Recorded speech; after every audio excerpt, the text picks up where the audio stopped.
Good morning. And welcome to those of you that are here in person and those that are online. My name is Bruce Baird, and I'm one of the members of the Board of Directors here at Unity of Tustin.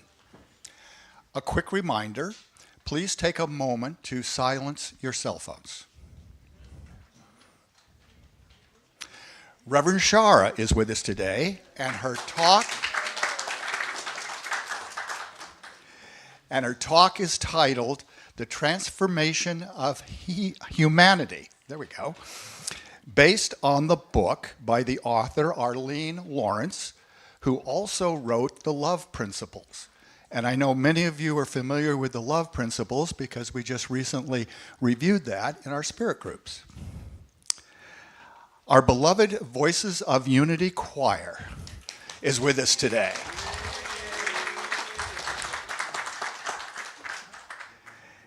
And that's under the direction, of course, of Carol Roman.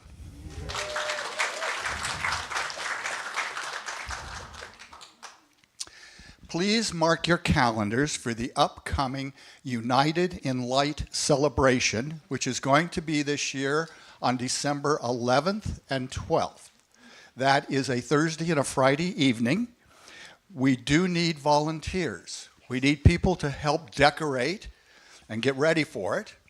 And we also need folks to be there to help serve on the evening of the event. Please sign up at the welcome table out back for this event, and please sign up today if you can.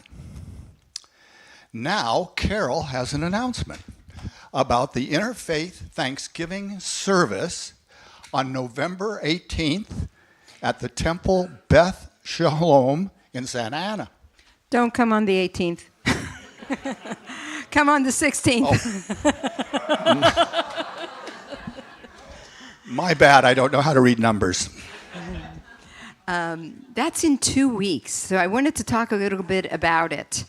This is our third annual Interfaith Thanksgiving service that Unity is a part of. Prior to that, we have not been doing this before. Reverend Char will be one of the reverends that will be speaking. 5 different interfaith organizations are going to be a part of it, which means you get to hear 5 speakers, you get to hear 5 choirs, you get to sing, you get to enjoy a dessert reception. If you're a baker, please bring something. That would be welcome.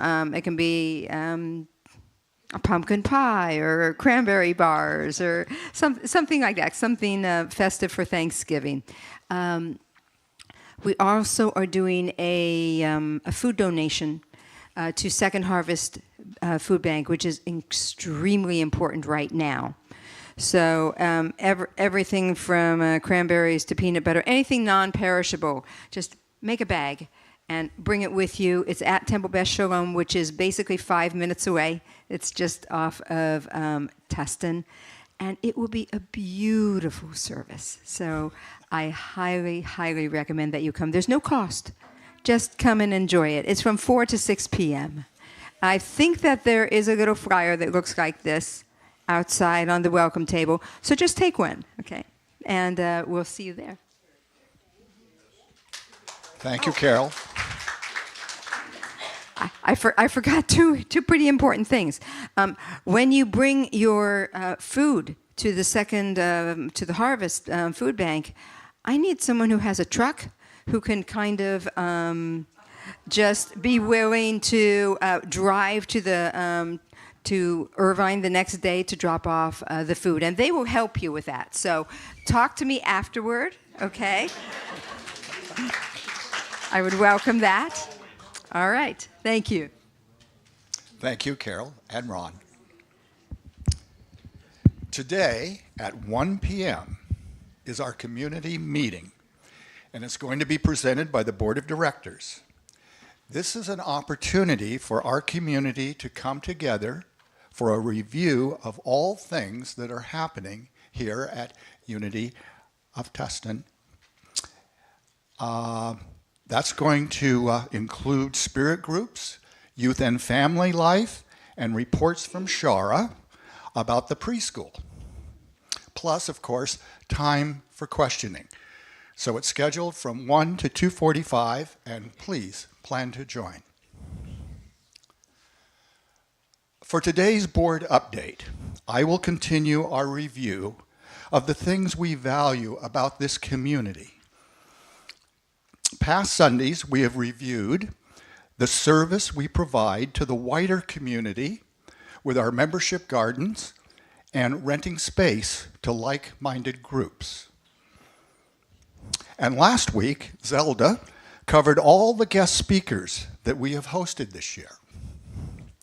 Today, I want to mention all the areas where we, as congregants, provide a wide variety of offerings to service our community. We have hospitality, both serving on the team and bringing food to share.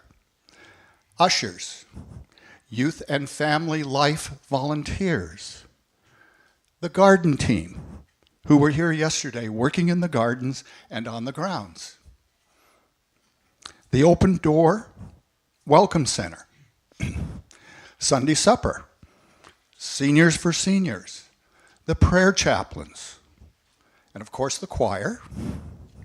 And spirit groups. Now I might have missed something, but you get the idea. There's a lot of opportunity to stand up and be of service to your community here. In addition, we have a minister team, a very special minister team with Craig and Blair and Shara, bringing us services each week with diverse and meaningful content, plus a staff that is dedicated to our beloved community. We are a vital, dynamic, spiritual community, and all of us contribute our time, treasure, and talent to make this a reality. Please join us this afternoon to hear more. And now let us stand for our song.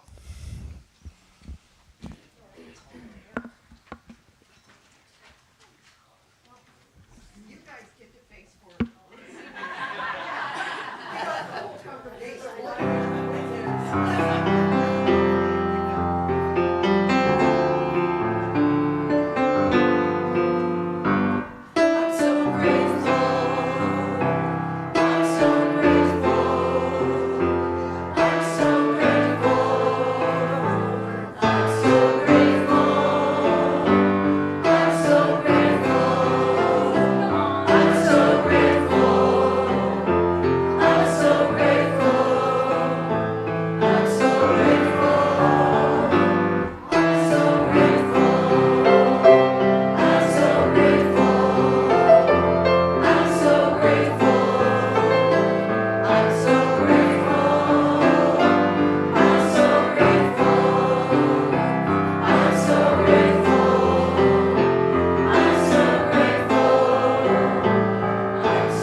That was wonderful, you guys. With no lyrics posted, you got it. And we were reminded of this morning in choir that, look, you don't need the words. It's one phrase, and everybody can sing it. So I'm very grateful. I'm so grateful. So my name is Bonnie Gosline. I'm a prayer chaplain here at Unity of Tustin and the prayer chaplain director, also part of your choir. So it's my honor and privilege to open our service. So first we will light the Christ candle. And remembrance is the day-to-day. Yesterday was All Saints' Day, where many religions will celebrate all the saints and all of the things that they have done throughout the years and the centuries in this world. And so when we light this candle and you watch it, think of all those selfless servers that you know and reach out to them and say thank you.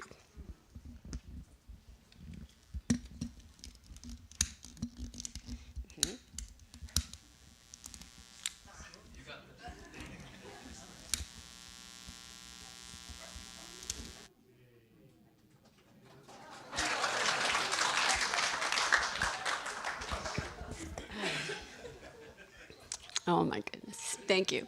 Remembrance. Sunday, November 2nd, 2025.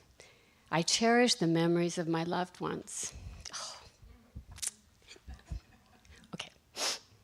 Today I remember life is eternal as I honor my dear ones who have passed, and I send light and love to those who have enriched my life. My heart beams with love and gratitude as I cherish the memories I hold so dearly. I honor and reflect the relationships that have meant so much to me. I open my heart, allowing myself to feel the tenderness of my emotions. I sense my relatives' love, a reminder of their presence is alive in my heart. I visit my memories in the stillness, grateful for the time we spent together. My beloved's wisdom, love, and strength are in me. As I remember these special ones, their memory will be a blessing that transcends time and space. From Scripture, Luke 22:19. Then he took a loaf of bread, and when he had given thanks, he broke it and gave it to them, saying, "This is my body, which is given for you. Do this in remembrance of me."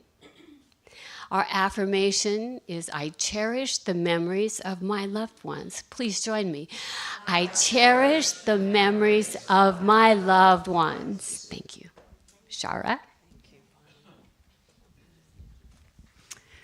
Good morning, Unity of Tustin, here and online. Yes, let's take a moment to cherish the memories of our loved ones. You know, we forget that in many traditions, this time of year isn't about trick-or-treating. It's All Souls Day. It's about remembrance. It's about remembrance of our loved ones, especially in the Catholic tradition. And I know one of my favorite memories when I lived in Poland was All Souls Day. In Poland, All Souls Day is almost like Thanksgiving is for us. It's a national holiday. It is duty to be with your family. Non-negotiable, and everyone goes to the cemetery to honor their loved ones that have passed away. And I remember going on the night of November 1st, and the cemetery, even though it was very cold, there were so many candles and people at night that it was warm. And every single grave had flowers on it, even the ones where family wasn't around anymore. Everyone came with extra, so all the graves could be adorned. And many of you know my youngest, Ivan, my 18-year-old, is traveling Europe right now, and he's in Slovenia. So I told him about this, and he said, I'm going to check out one of the cemeteries. And he came back, and he said there was only like 10 candles. And I didn't know if Slovenia was different than Poland, even though it's also Catholic, or maybe 25 years later, families just don't get around together anymore for All Souls Day. But then he said he went this morning. He'd gone too early. And he sent me pictures, and every single grave had flowers on it, and there were candles everywhere. So, you know, what a beautiful reason to come together. And this is something that binds us as a human family, that we've all lost people we've loved. So let's take a moment and honor and remember and springboard this month of gratitude with gratefulness for those of us that we loved so much that their leaving, their transfiguration could break our hearts open. And in that broken openness, we celebrate how we are open to more love for each other, for compassion, for the recognition of suffering, through the delight and celebration of love, through the openness to receive the love of those we miss as ancestors and guides and part of the richness of our still small voice that guides us. And take a deep breath and breathe out love.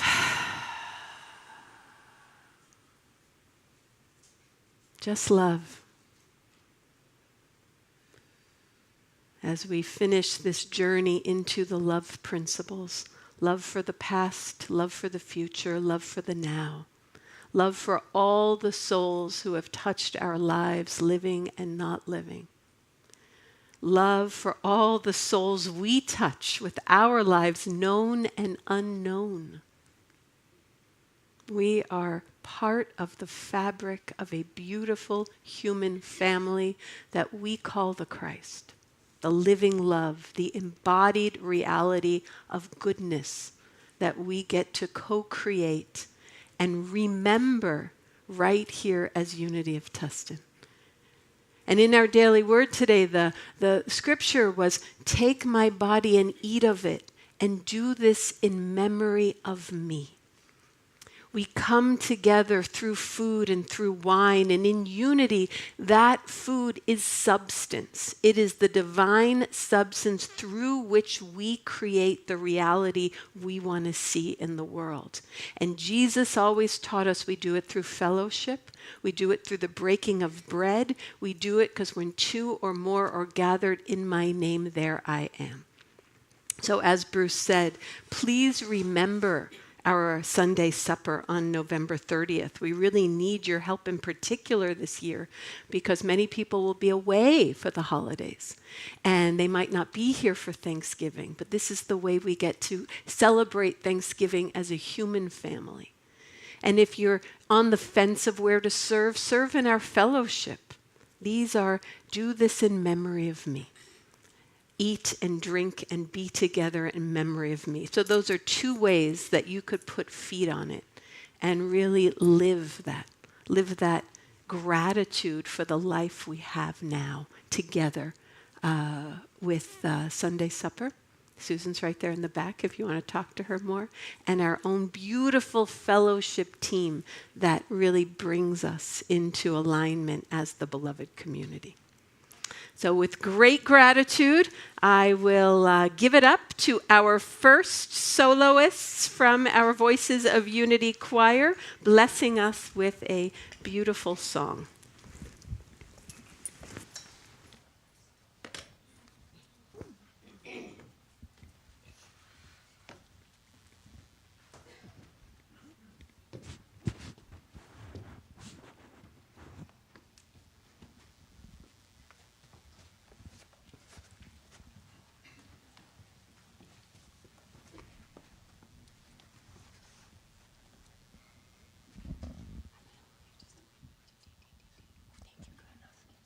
Yeah, I think so.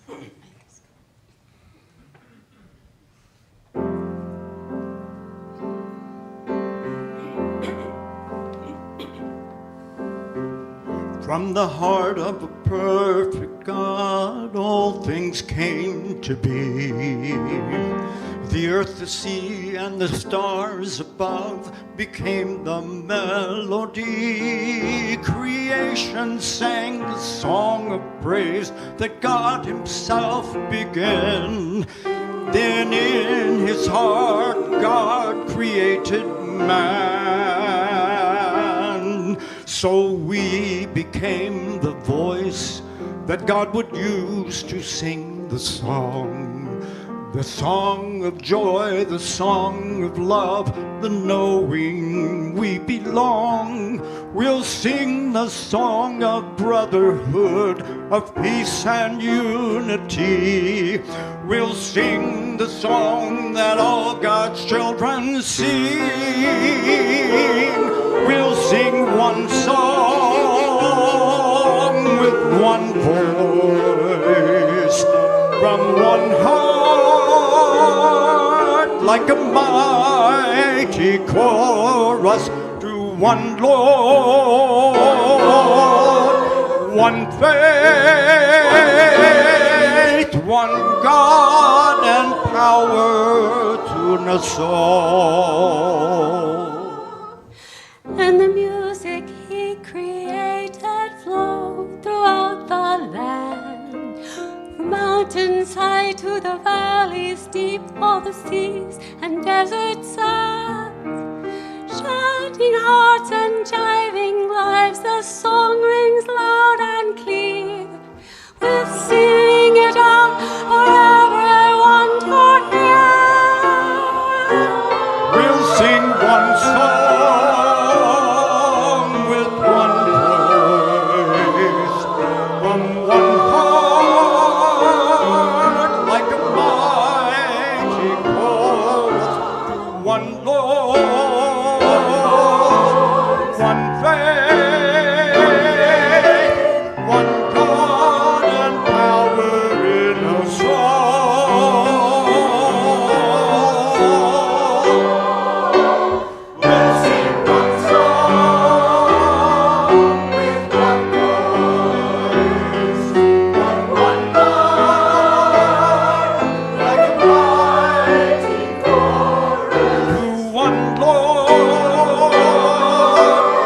one faith, one God and power in us all. One God and power in us all. One God and power in us all.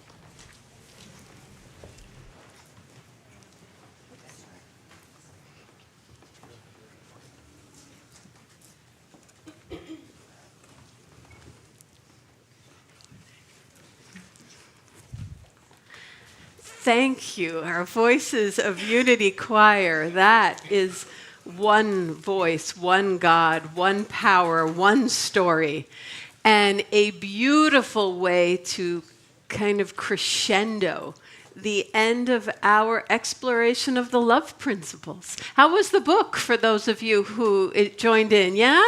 I've gotten a lot of positive feedback. You know, it was wonderful having Arlene here, of course, to get it from her herself. But I just remember when we decided to really do this book, I'm like, but Blair and Craig, it was written in like the 70s. I mean, it's going to be so dated. And Craig's like, I didn't think it was. And then I read it, and what I loved was the freshness. And this is an individual who's really walked her talk. She's really lived these principles. She's living life having no expectations, but expecting divine, abundant expectancy. Just expecting the story to be bigger than we know. Seeing problems as opportunities. Very foundational unity way of seeing life. That they are stepping stones for our evolution of consciousness into greater love. Providing others with the opportunities to give. Helping us who are hard at receiving to receive because, well, at least I'm giving them something. I'm giving them an opportunity to give, right? So helping those of us who are more comfortable when we give more than we receive to realize then we're taking away the capacity for others to show up as their best selfless self. Create our own reality consciously. We know in unity that our thoughts imprint substance, which help shape our reality, which we're going to be talking about more today through the power of imagination. Being the change you want to see happen instead of trying to change everyone else. That might be our drug of choice du jour today. The world would be so much better if they could just see it the way I do. And that people are beautiful just as they are. And Craig talked about this, magnificently last week, and really bringing home that message of receiving people.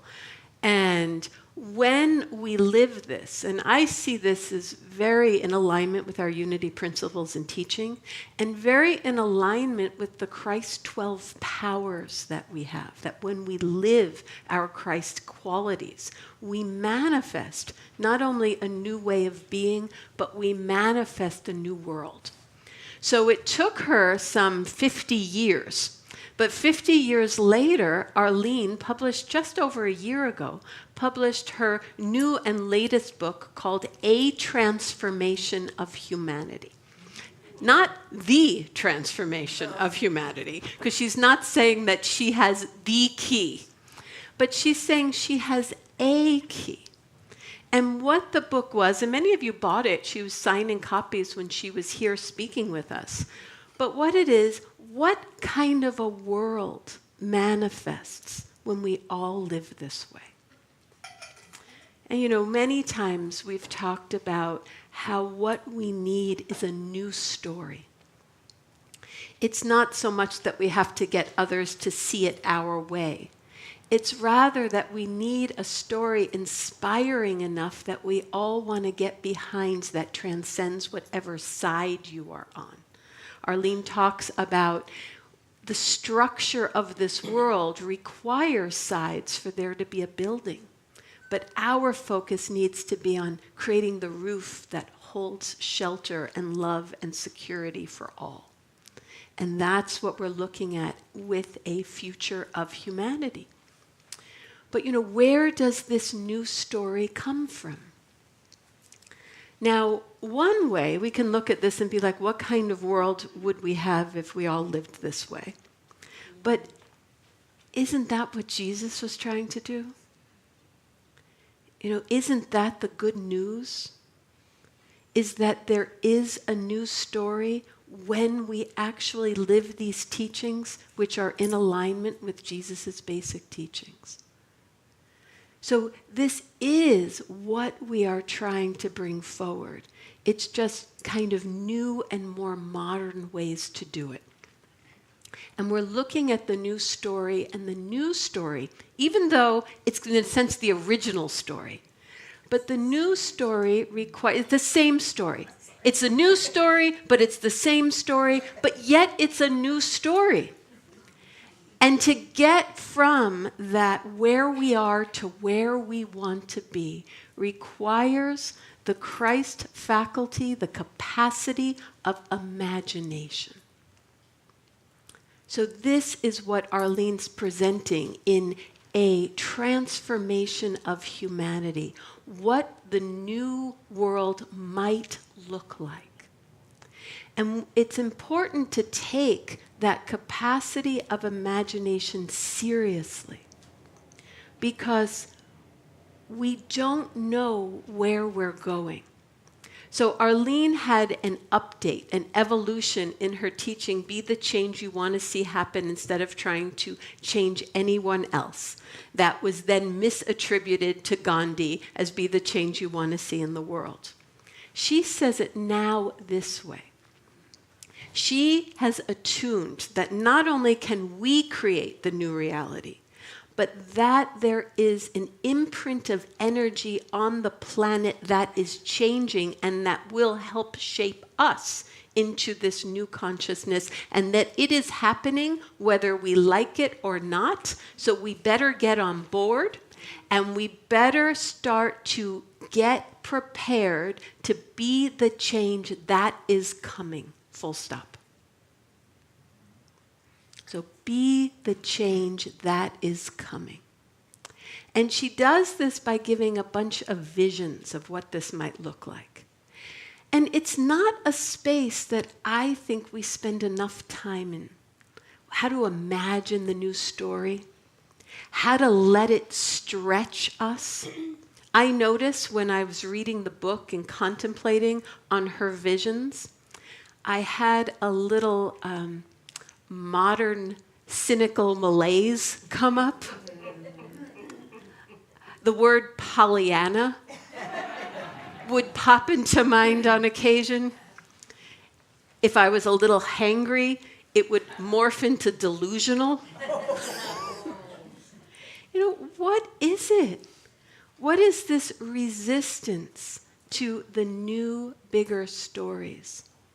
What is it that might make it seem naive to imagine a humanity centered in its love for the most precious resource on the planet? What is the most precious, fragile resource on this planet? Life.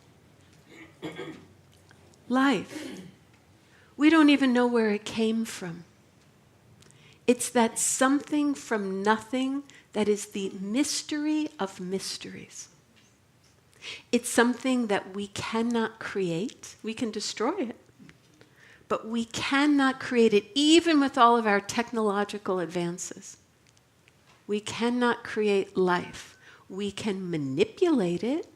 We can implant it. But that spark is the ultimate mystery. And it is our creation. And what if, what is the story right now? What is the human story? I don't know, but it's probably something like this.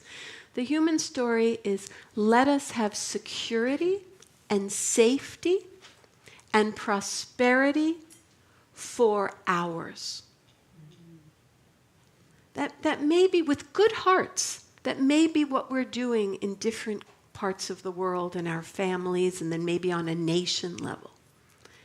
And the first principle, the first Pollyanna delusion that Arlene asks us to lean into is moving from separation to oneness. That core. What if we saw our ego as all of creation, of all of life?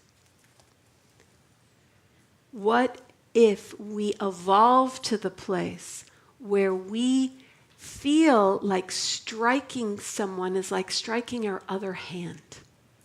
Because we're all part of one body, and we're attuned to that togetherness as one body.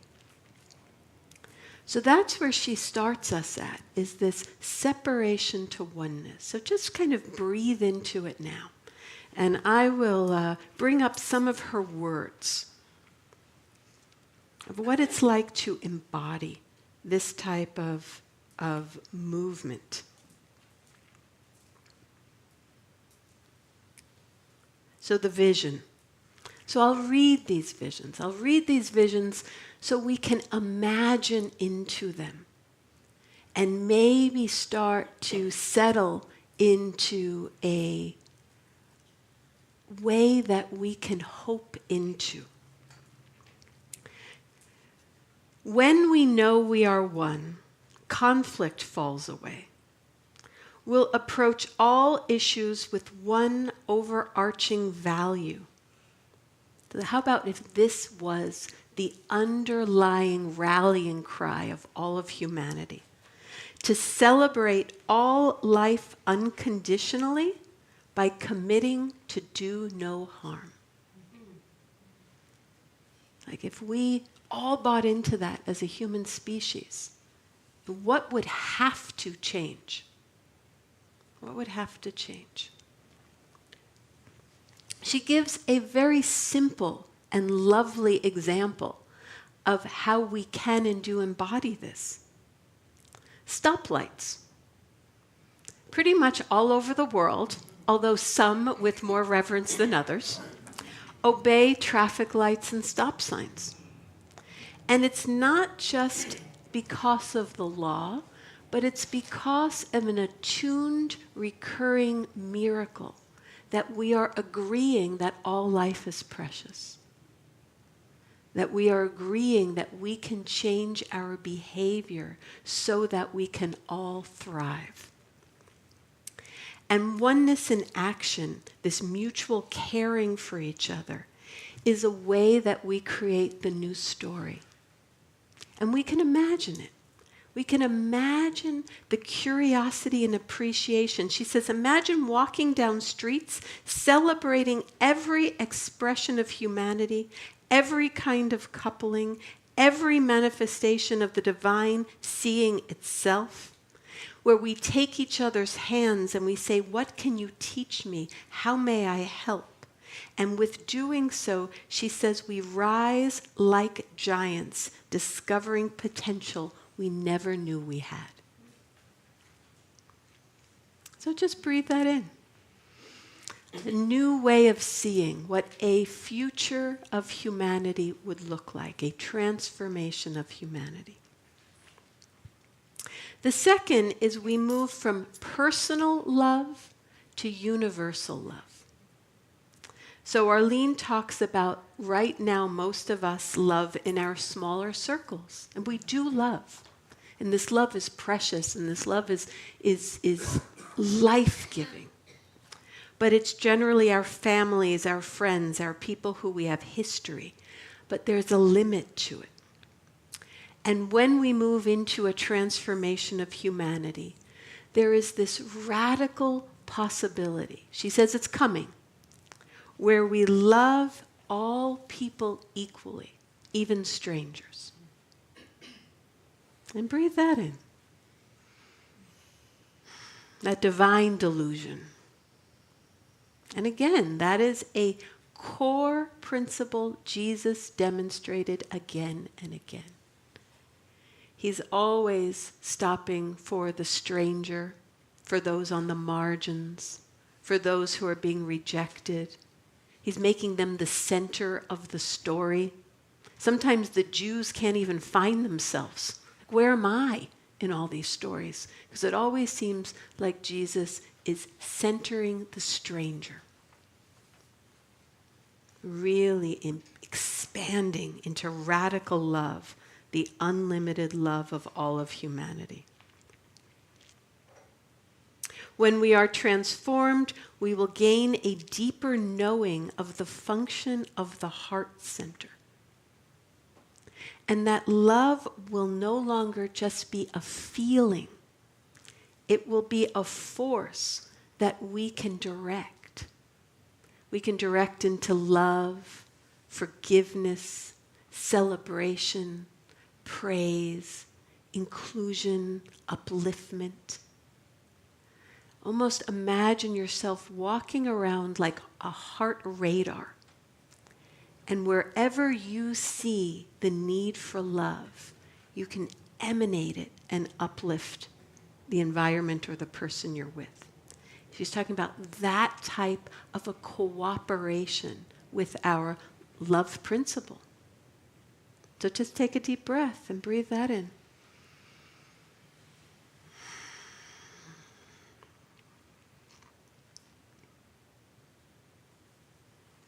And in her vision, we become joy bodies.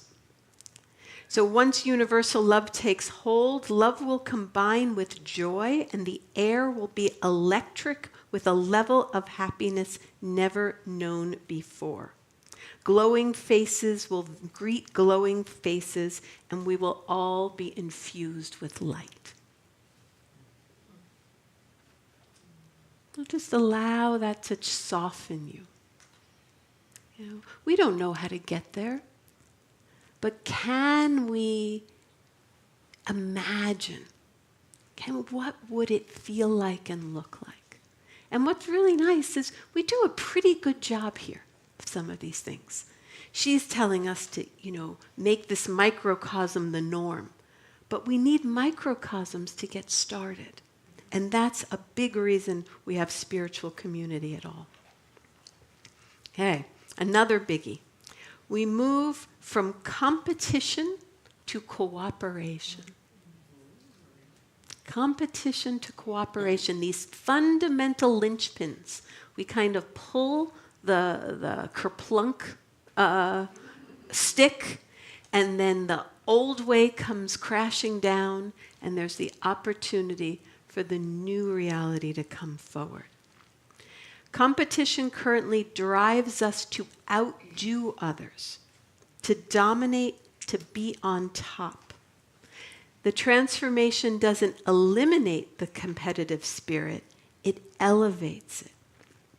So what might an alternative look like that still harnesses our spirit of innovation, our spirit of wanting to bring forward something new?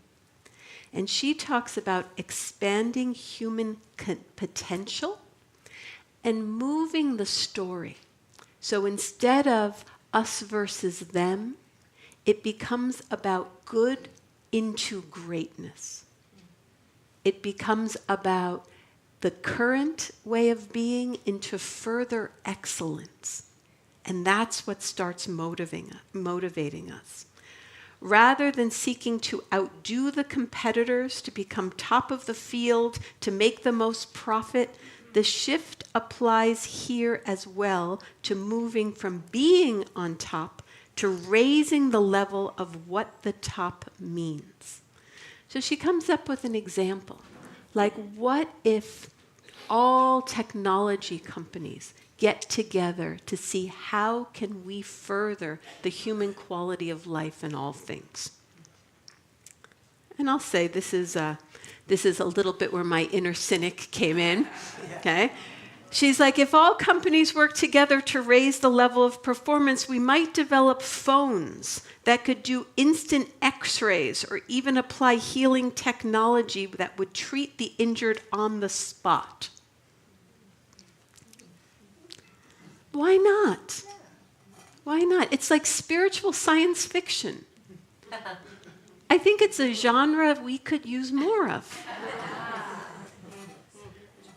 Like a whole genre of what might an ideal society look like? What might our human aspirations synergistically conspire into? What might be the outpicturing of that? You know, just to get us out of our limited views and that kind of impulse to attack. It's so small. All the spiritual teachers are asking us to go big, asking us to go so much big. You know, if something like that isn't in the realm of possibility, what is? The focus becomes on excellence itself. Nothing is beyond possibility when genius collaborates. We awaken the process of inner achievement, will lift competition to expand human potential and achieve more we ever thought possible, acknowledging that we've only scratched the surface of our potential. Doesn't that feel true on some level? It's a different foundational geometry, but it's not beyond us. It's not beyond us. So some of this goes into her next quality. This is going from fear to awe. So this is so simple, but I love it. I want everyone to make a facial expression of fear. Just picture it, yeah.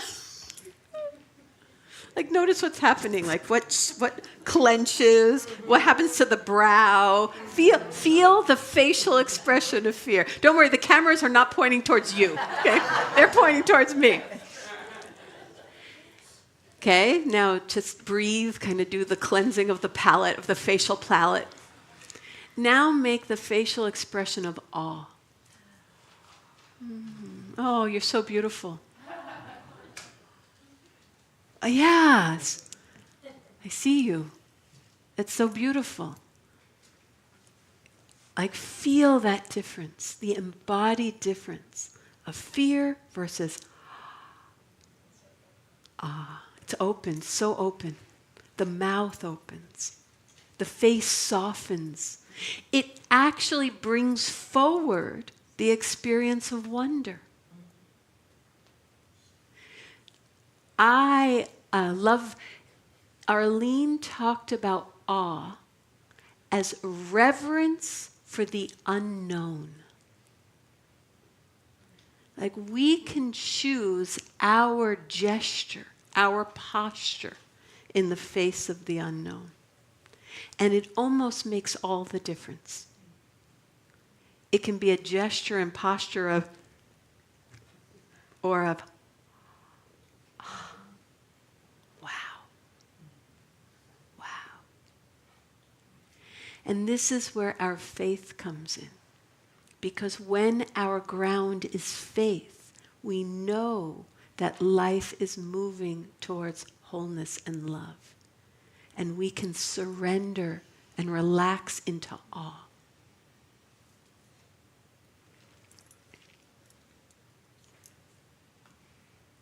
She says,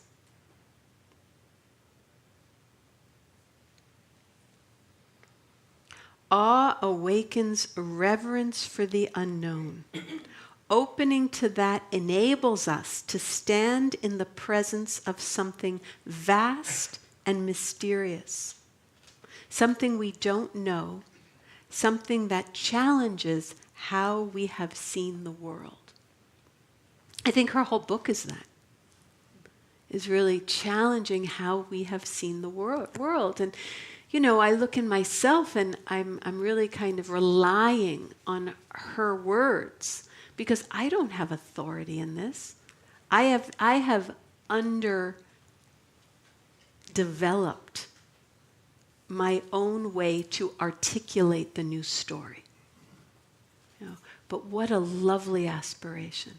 If we all put some energy into what does the new story look like for us? What does the living of Jesus' good news look like to us? What is the manifestation of reality when we all get on the page to live the love principles? When we're in awe, it's like we're the choir. We're all singing. We're coming from our knowing, which is the next one. Our knowing is moving from belief to knowing. Belief to knowing. And when we come from knowing, we are coming from the still small voice. We are coming from source. And when we all come through source, it's the divine kaleidoscope. It makes a beautiful design. It's when we come from our will that we start crashing into each other.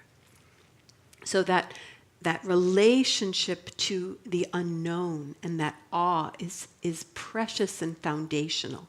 It opens the door to limitless vastness, to the cosmos and all it offers. We welcome the unknown and cease seeking to control, recognizing the great joke that we never had control anyway. Life unfolds in harmony with itself, not in accordance to the demands we place on it. Yeah.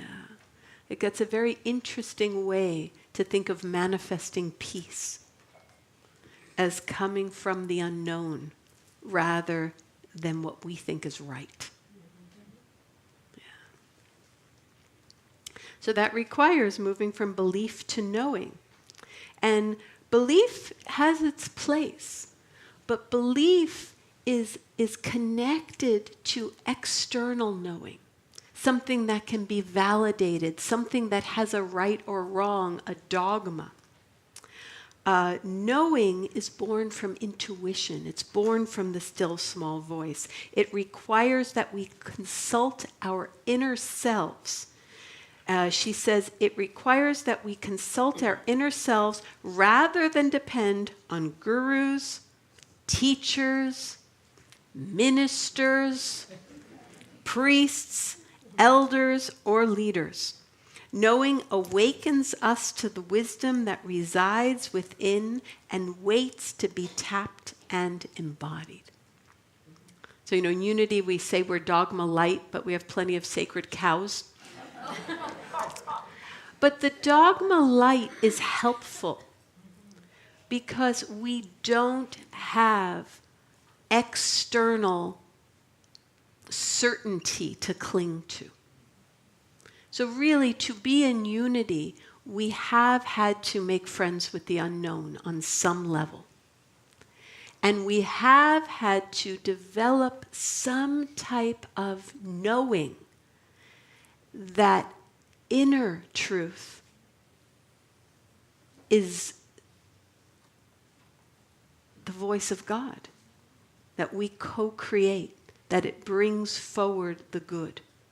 Because if we don't have that, then how do we know that we're not just being selfish?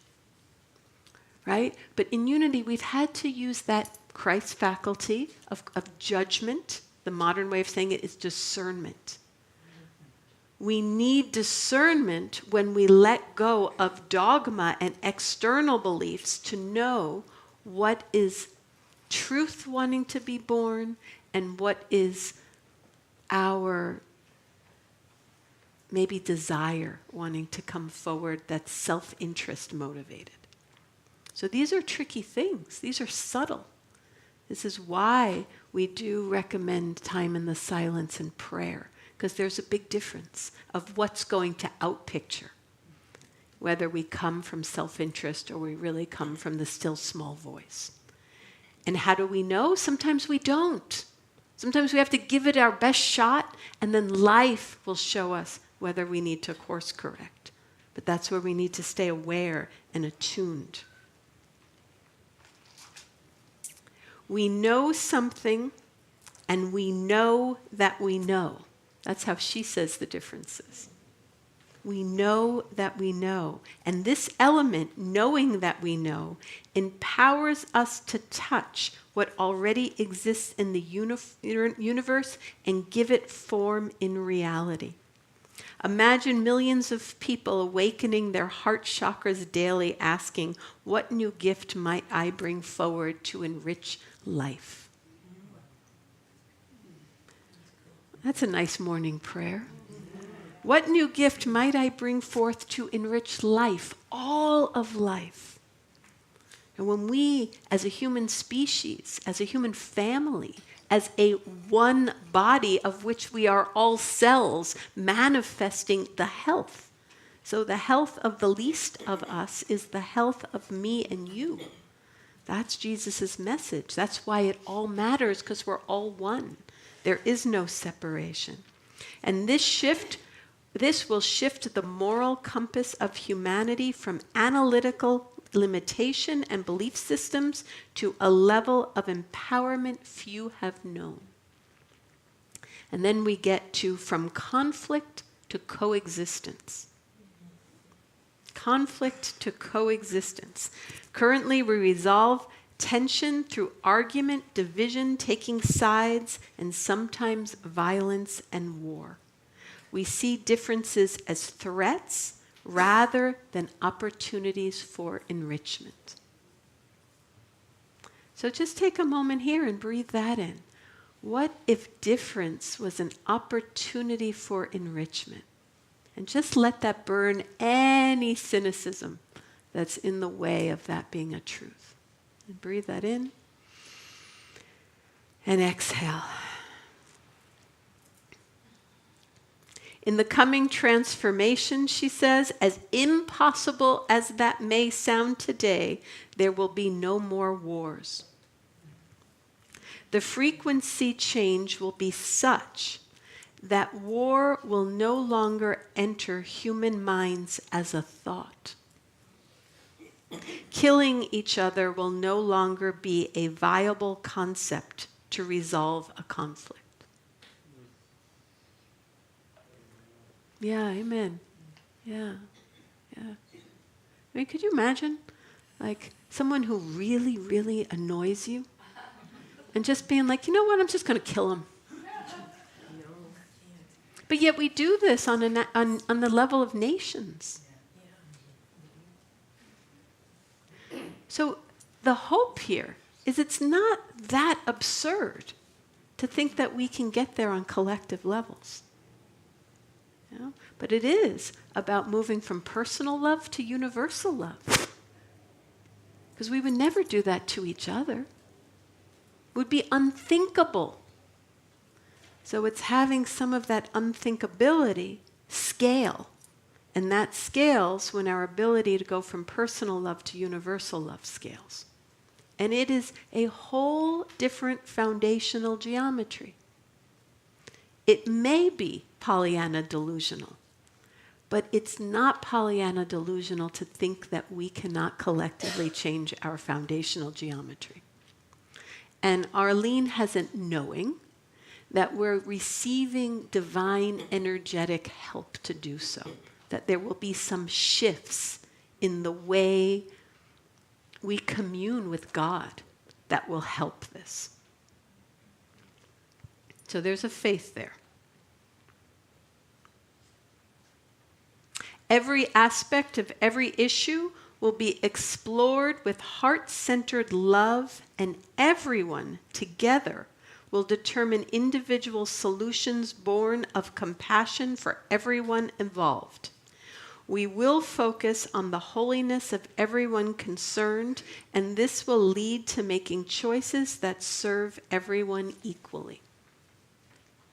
And you can see if we had global, well-funded think tanks to do this, how much more accessible it would be. We have a Department of War. We came close to having a Department of Peace. And it may still happen. And what would that Department of Peace do? be an experimental laboratory for ideas like this. What are alternatives to global conflicts? What are alternatives to scarcity needs and consciousness? How do we develop the infrastructure for this? We haven't even tried doing this on a human level. We've tried to try. That's pretty good. Wasn't that Marianne Williamson's she wanted a Department of Peace? Yes. Yeah. It's not too far away. And then we get better at it. And then we develop capacities. And then talks like this seem less like spiritual science fiction. And maybe something we want to devote our lives to. That might be the new minister.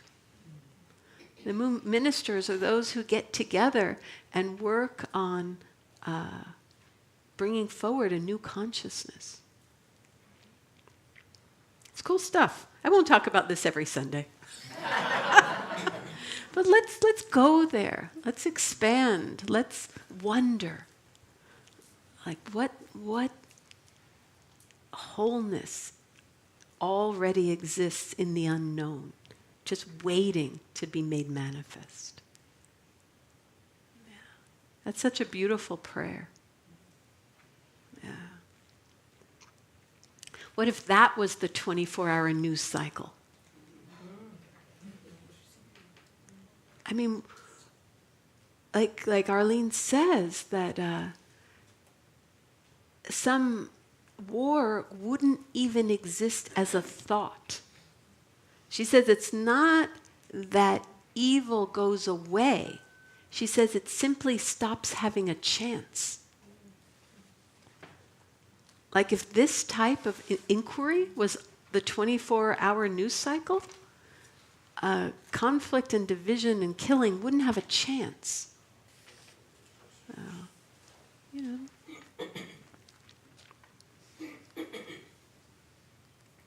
We go from, this is kind of good, making love to being love. So I'll be liberal with the footnote, with the shorthand. Sex becomes less about orgasm and more about the ecstasy of unity. Yeah, that's pretty good. Like this taste of the ecstasy of unity, and that's what it's about. And then you take it and you anchor it in yourself so you can emanate it and live it. It's almost like a way to commune and lose self so that you get a peek of the self that is all of creation. And then you are motivated to bring it forward for everyone. I thought that was an interesting one. And then one of the final ones is really what unity is about. Moving from human toward divine. We forget that claiming our inherent divinity, seeing Jesus not as the great example, but the exception, but the great example as a way shower, is a bit rare in spiritual denominations. We kind of take it for granted. But what if that was the norm? That we are not separate from or any less than the divine, and that we stop putting God in a place of distance and we embody it. She says, until now we have known ourselves as human. When we have thoughts of the divine, we have placed it in a category beyond us. That true self is the cell in the body of God. That true self, our true self, is God in manifestation. To live in the light, the compositions of our bodies, our minds, and our very beings will change. And we will greet things like adversity with tones, with sounds, with prayer, with heart-directed love, and with actions that will shift and shape reality. We will watch with awe as the new, the fresh, and the clear becomes what appears substantive and alters the molecules, so a new, joyful expression comes into being. That we can use our life force to recalibrate ourselves. It's not such a big jump. You know, when we get dysregulated, what do? We take a break, we breathe, we take a walk, we meditate, we call a friend. Well, now we would just add a reconfiguration of our molecules that got out of whack in the first place. We'll recognize that our true self is the cell in the body of God. Our true self is God in manifestation. We're not separate from the divine, we are expressions of it, vehicles through which the creative force knows itself. We'll live in a greater intensity of light and in the presence of higher realms. We'll watch with awe as the new, the fresh, and the clear becomes substantive and alters the molecules, so a new joyful expression comes into being. We become co-creators with divine forces, embodying light and living in finer frequency. So breathe in that imagination. Just let it recalibrate your own molecules right now. We can do it through the power of intention, through the power of imagination. And then finally, we move from good versus evil to living in the light. This is where it all comes together. We currently live in a world where good battles evil, an endless struggle, perpetual conflict between positive and negative forces. But she sees a shift in polarities, and this is a way she sees the energies on the planet helping us. She says, following the transformation, polarities of a new order will come into existence. Until now, the polarities have been in the realm of positive versus negative, good versus evil, love versus hate, elation versus depression. A new measure will come into being. Every human expression will shift into the positive as a baseline from which to draw comparison. So that's going to look like this. We will, for example, shift from capable to confident, from affirming to optimistic, from stable to progressive, from pleased to ecstatic. So the baseline is health, and the polarity is more health. And how do we get there together? Happy will never be enough when the polarity is joy-filled. Learned will be contrasted with brilliant. That sounds like a fun reality. There's still polarity. There's still creativity. There's still the need for us to show up in our divine, unique embodiment and be of service. Her vision concludes, the highest good will summon us, and because of the shift in frequency, that will be all that will call us. The frequency of the planet will change so that only that which is filled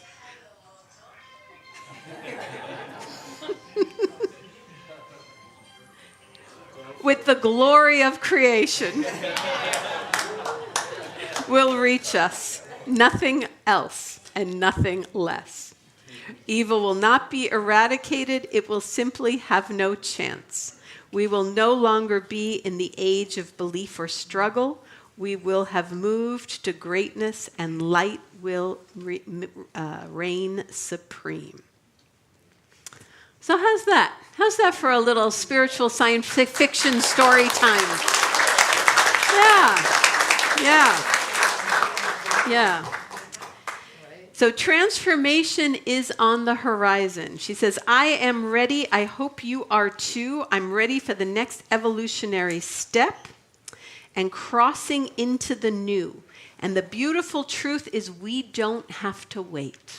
We can live it now. We can use our power of imagination, that divine capacity that shapes ideas into form, to see this new world into being, and to hold the divine blueprint that shapes manifestation into existence. And putting it all together, she says, become one with all that is, expand from personal to universal love expression, move beyond competition to the fruitfulness of cooperation, elevate your beliefs to inner knowing, let conflict dissolve at the experience and experience the power of coexistence, fill your life with purpose and conscious direction, become a vehicle of unconditional love, banish fear and choose awe, turn towards the divine, embody the light, live in finer frequency. This is what is ahead of us, and we can live it now. Be the change that is coming.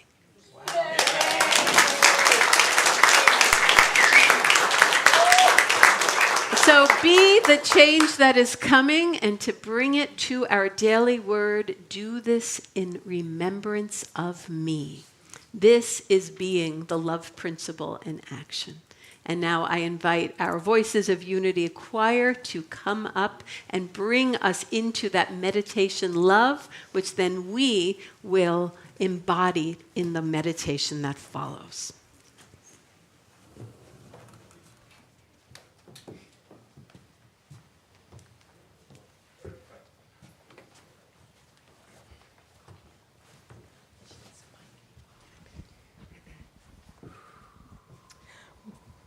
While the Voices of Unity is coming up, the song that they're going to be singing is called Let There Be Love.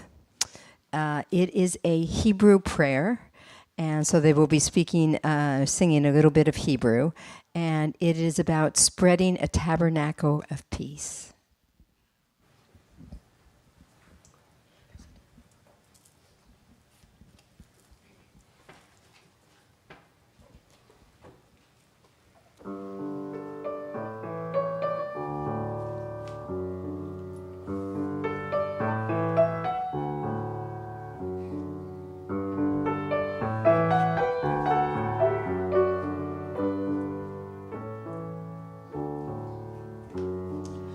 Let there be love and understanding among us. Let peace and friendship be our shelter from life's storms. Let there be love and understanding among us. Let peace and friendship be our shelter from life's storms.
standing among us.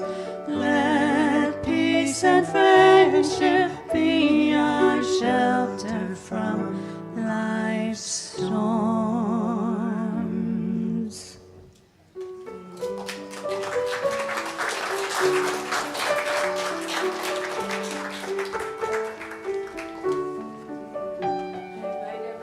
To take that beautiful, beautiful song, that beautiful chorus of voices, and bring it inside and allow yourself to close your eyes, take a deep breath, and let everything settle.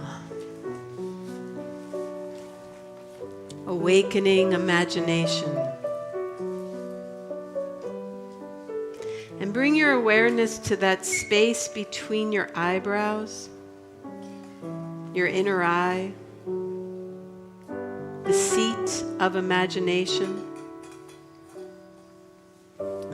And this is where divine ideas take form, where the future is born. Feel this center awakening, brightening, opening. Your imagination is not fantasy. It's creative power. It's the workshop of spirit.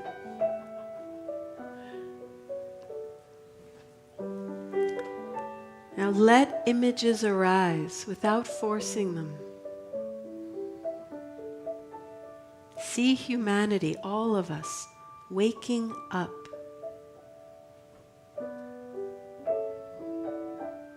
One person remembers they're not separate, then another, and another.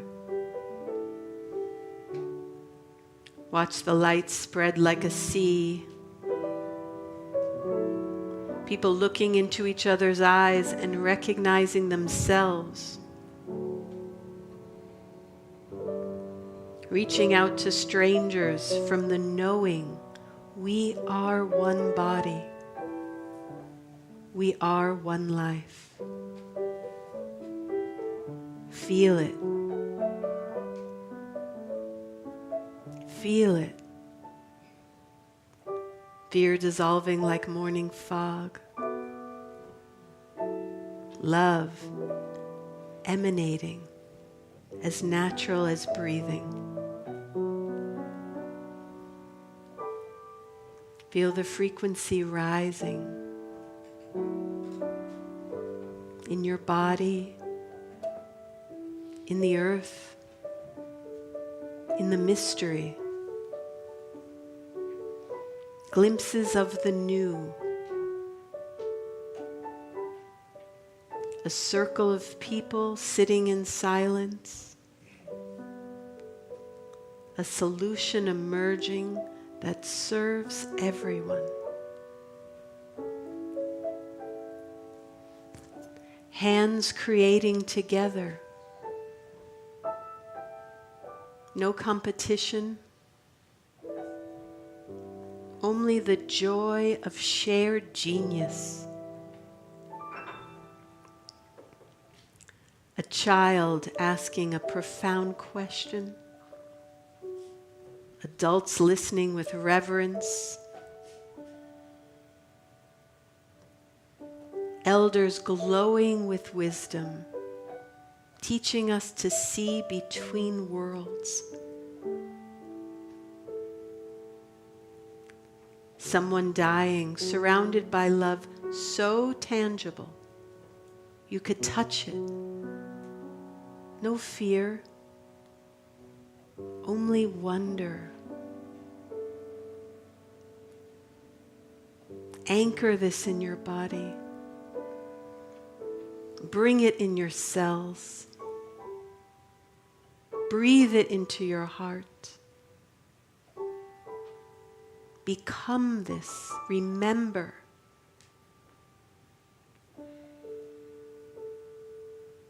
Place your hand on your heart and speak silently to yourself. I am the bridge. I say yes to this transformation. I anchor this possibility. Feel it lock into place in you, through you, as you. Seeing the new vision,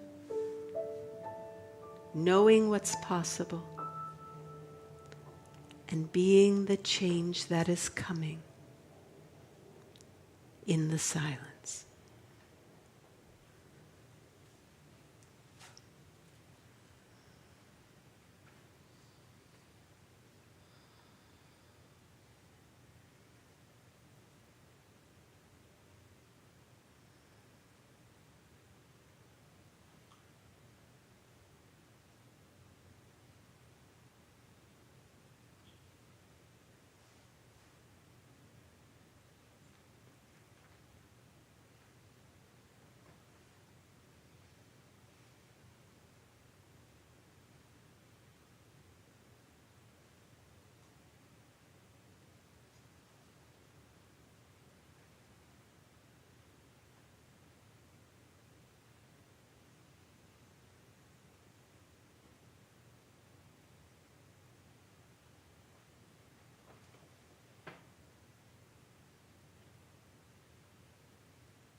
And I invite you to take a deep breath and bring yourself back into this room, holding that blueprint and that knowing that you are the change that is coming. You are that future transformed humanity that is always already present. And we extend this blessing to be the change that is coming to all of those on our prayer list here at Unity in Tustin and all of those on our minds and hearts, as we continue on by welcoming our new visitors, welcoming up the one and only Bonnie Gosline, and seeing the first example of what it looks like to embody and be that change that is coming. It is coming, Bonnie. It's coming. It's coming. Thank you very, very much. And it's a blessing to be here. And thank you, Shara, for that wonderful service and all of the things that we can reimagine and imagine and actually congratulate ourselves if you've already thought of it. That, oh, yes, this is good. So we'd like to welcome our new guests in person and online. Hello, online. We are so grateful that you have all joined us today. Here at Unity of Tustin, we believe in one God, one heart, many paths. And our mission is to transform lives and inspire people to make a positive difference in the world, in our world. We are a fully inclusive community of all walks of life and would like you to know that whatever your background, wherever you are on your spiritual path, thank you. Thank you for joining us today. Our ushers have come forward with flowers and welcome cards for those who are here for the first time. And so if you are comfortable in doing so, and maybe this is your first or second time here, we invite you to raise your hand so that we can recognize you and present you with these gifts. Anyone here for the first time? Yes, there we are. Thank you, thank you, thank you, and welcome, welcome. We invite everyone to join us today after service for food and fellowship around the hospitality table. And make sure to stop by the Open Door Welcome Center, bookstore, and reading room. Also, as always, we have our Reiki practitioners wearing green ribbons, our prayer chaplains wearing white ribbons at the entrance to the meditation gardens, ready to offer prayer and healing support. All prayers are confidential, and we love to pray with you, and that's a fact. In addition, there are prayer request forms in the seat backs in front of you and at the table in the front of the meditation garden entrance where you may leave your requests. in the prayer box. They are lovingly held in our silent prayer ministry for 30 days, and then we pass those along to Worldwide Unity for another 30 days. So you'll be entirely prayed up. We never leave you. If you would like guidance about using our labyrinth as a spiritual tool, please see our facilitators from the Labyrinth Ministry wearing the bright blue ribbons just near the entrance to the labyrinth. And I would just like all the prayer chaplains, the Reiki practitioners, and Labyrinth ministers, please stand up and so we can see who you are. Thank you. Thank you. Okay, look at us. Very nice. Look at all of that loving service and spiritual community that we build ourselves into. So that's lovely. Thank you. It's now time to receive the receiving of our love offering. We share our financial gifts. We support our ministry. This is an action of spiritual substance and a proclamation of prosperity consciousness. The various ways to give are here on the screen and listed in the card and the seat backs in front of you. We also pass the offering bags to receive in-person donations. In whatever form you choose, we invite you to briefly hold your hand over the bag as it passes along, taking that moment to connect with the spirit of giving. We are grateful for your faith and generosity. And now, Reverend Shara, if you would come and bless us. Yeah, so when Arlene's talking about transformation of humanity, she encourages us to lean into our own edges of evolution. And one of the ways we do this is where we share our time, talent, and treasures, where we share our finances. And one way that we do move from separation to oneness and personal love to communal love, to universal love, is through our spiritual community, because we are a we, and we are supporting something much bigger than our individual selves, and we are supporting something much larger than our individual stories. You know, we are supporting the change that is coming, the change we want to see that is coming. And it requires our generosity to do so. So with such great gratitude for all the generosity that we continue to share as a we, and undergirding the why of that, because it matters, because then we get to be that in the world. By giving, we are participating in the bringing forward that story that is coming. I just say thank you, and let us affirm our love offering blessing together. Divine love, as we, blesses and multiplies all that we are, all that we have, all that we give, and all that we receive with joy and gratitude.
Tustin Choir. Please, thank you to Carol, our director and our pianist today, and the composer of that song that you just heard. So thank you very much. And we are all upstanding, so let us close in the prayer for protection. The light of God surrounds us. The love of God enfolds us. The power of God protects us. The presence of God watches over us. Wherever we are, God is, and all is well. Go forth and live it. Thank you.